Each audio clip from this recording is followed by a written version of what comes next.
TAKUKURU kwa kushirikiana na TEMESA waisaidia KIA kupokea vitendea kazi vyenye ubora. Ndugu wanahabari, taarifa ninayoitoa leo inahusu mafanikio ya utekelezaji wa majukumu ya TAKUKURU mkoa wa Kilimanjaro katika robo ya tatu ya mwaka 2024-2025, yaani Januari hadi Machi 2025. Katika kuendelea kushirikisha wadau katika mapambano dhidi ya rushwa na kuhakikisha thamani ya fedha inapatikana katika manunuzi na utekelezaji wa miradi ya serikali, tulishirikiana na TEMESA na kuisaidia Kilimanjaro International Airport yani KIA kupokea majenereta mawili yenye ubora. TAKUKURU na TEMESA tulikagua na kuthibitisha ubora wa majenereta hayo kabla ya kupokelewa rasmi. Hivyo majenereta hayo yalipokelewa na kuwashwa mnamo Aprili 3, 2025 yakiwa salama na mpaka sasa yanatumika.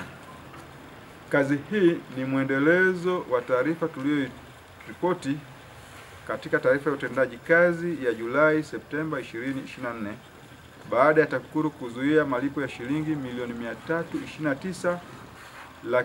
329,479,600 tu kwa kampuni ya African Power Machinery, kwani majenereta waliokuwa wamewasilisha awali hayakuendana na specification, na ukaguzi wa TEMESA ulibaini kasoro kadhaa kwenye engine, nyaya za majenereta na kutu katika baadhi ya maeneo. Kutokana na mapungufu hayo, TAKUKURU ilimtaka mzabuni huyo aondoe majenereta hayo na kuwasilisha majenereta yanayokidhi vigezo. Naye alifanya hivyo na kuwasilisha majenereta mapya mnamo Machi 2025. Ndugu wanahabari, katika hatua nyingine, katika kuhakikisha serikali inafikia malengo yake ya kukuza uchumi kupitia ukusanyaji wa mapato, tumefuatilia makusanyo ya mapato katika mnada wa njia panda ambao kwa muda mrefu umekuwa ukikusanya mapato yasiyozidi shilingi milioni 124 kwa wiki.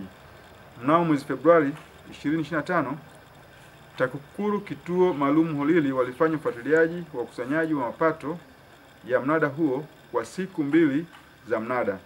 Yaani mnada unaendeshwa mara moja kwa wiki. Mapato yaliongezeka kutoka shilingi milioni 124,000 hadi shilingi milioni 1,422,000 wiki ya kwanza, na wiki ya pili ilipanda kutoka mpaka milioni 1,446,000 kwa wiki iliyofuata. Uzuiaji rushwa. Miradi yenye thamani ya shilingi bilioni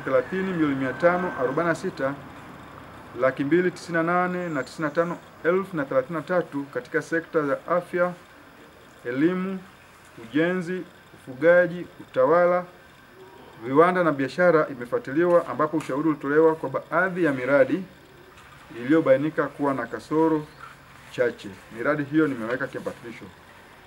Aidha, chini ya dawati ya uzuiaji rushwa ilifanyika kazi ya uchambuzi wa mifumo ya uendeshaji wa vikundi vidogo vidogo na mfumo wa ukusanyaji wa mapato yatokanayo na madini ujenzi. Kazi hizo nimeweka kiambatisho namba 2. Utekelezaji wa programu ya TAKUKURU Rafiki.